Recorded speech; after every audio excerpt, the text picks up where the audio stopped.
Hello everybody, how are you today? I hope you are all healthy. Okay, in this meeting we will study about how to tell the time.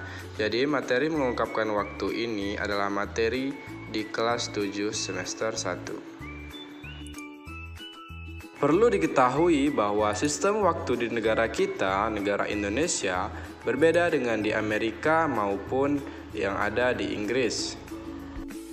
Kalau kita menggunakan sistem waktu 24 jam, sementara di sana menggunakan waktu 12 jam.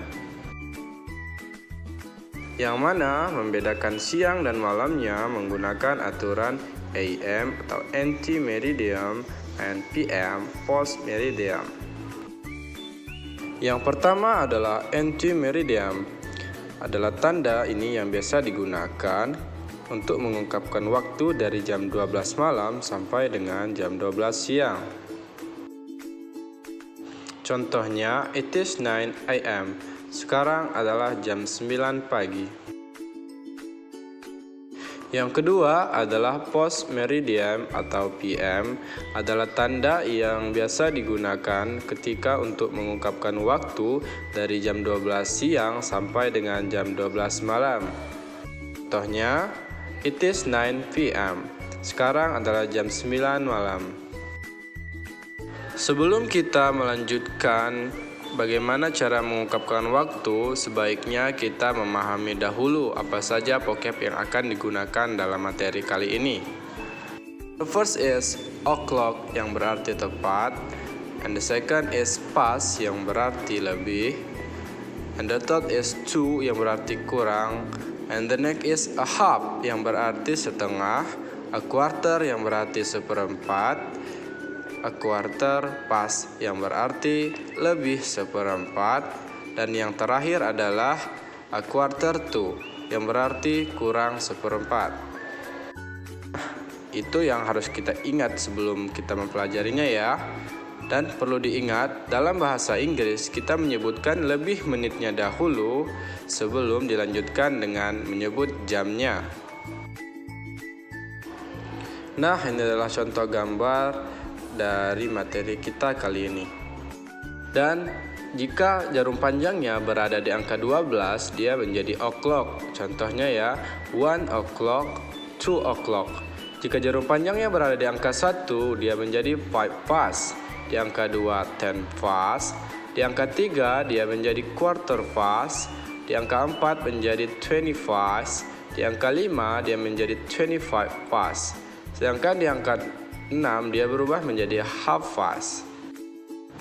Dan selanjutnya yaitu di angka 7 dia menjadi 25 to, di angka 8 menjadi 22, di angka 9 dia menjadi quarter to, di angka 10 menjadi 10 to, dan di angka 11 menjadi 5 to.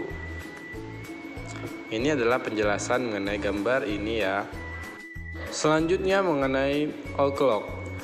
Ini digunakan untuk menyatakan jam tepat, yaitu ketika jarum panjangnya berada di angka 12. Sama seperti penjelasan yang tadi ya, dan ini contohnya. It is 2 o'clock. It is 5 o'clock. Dan selanjutnya adalah past. Ini digunakan untuk menyatakan jam lebih, tetapi hanya dari angka 12 sampai dengan angka 6. Contohnya, it is 10 past 4. Khusus untuk lebih seperempat, jarum panjang di angka 3, kita gunakan a quarter past. Dengan contoh sebagai berikut. It is a quarter past 4. Dan untuk lebih setengah, yaitu jarum panjang di angka 6, kita gunakan a half past. Contohnya, a half past 6. And the next is 2.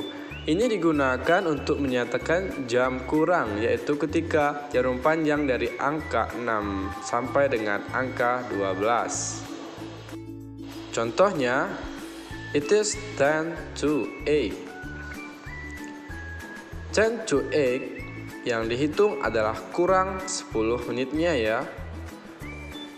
It is 25 to 10. Khusus untuk kurang seperempat, jarum panjang yang berada di angka 9 menggunakan a quarter to.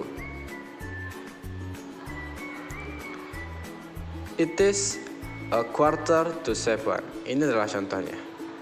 Ingat ya, dalam bahasa Inggris kita menyebutkan lebih menitnya dulu sebelum dilanjutkan dengan menyebut jamnya. Perlu diingat ya, jangan sampai tertukar. Dan perlu diingat juga untuk catatan kalian bahwa semua yang dijelaskan merupakan penjelasan lengkap mengenai telling time secara akademik. It's time to exercise about telling time. Ya, kalian bisa mengerjakan soal ini di rumah ya sebagai latihan kalian. Kalian bisa mengerjakan latihan ini bersama teman-teman kalian atau bersama orang tua atau yang lainnya. Ini adalah contoh soal yang bisa kalian jawab setelah mendengar penjelasan tentang how to tell the time. Okay, it is explanation about time. Keep you inspired to study about English. Thank you and see you soon.